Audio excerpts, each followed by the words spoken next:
ரட்சிப்பின் கயிற்றை பிடித்து கொள்ளுவோங்க. ஒரு தகப்பனும் அவங்க மகனும் அந்த மகனோட நண்பனும் பசிபிக் கடலில் ஒரு சிறிய படகுல பயணம் செஞ்சிட்டு இருந்தாங்களாம். அந்நேரம் நடுக்கடலில் பயங்கரமான புயலாம். அலைகள் எல்லாம் கந்தளிச்சு படகே கவிழ்ந்துருச்சான்.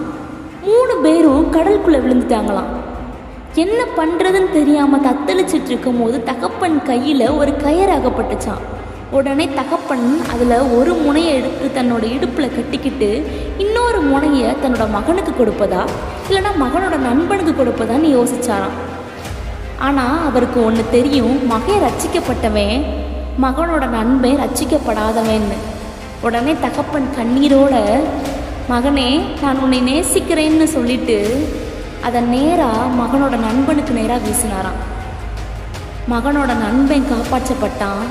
ஆனால் அவரோட மகனும் தண்ணிக்குள்ளே மூழ்கி இறந்து போயிட்டாராம். அந்த தகப்பன் சொன்னாராம், என் மகனை இழந்துட்டேன், ஆனால் ஒரு ஆத்துமாவை காப்பாற்றிட்டேன்ட்டு. இதை போல தாங்க தேவனும் தம்முடைய ஒரே குமாரனாகிய இயேசுவை நமக்காக தந்தாங்க.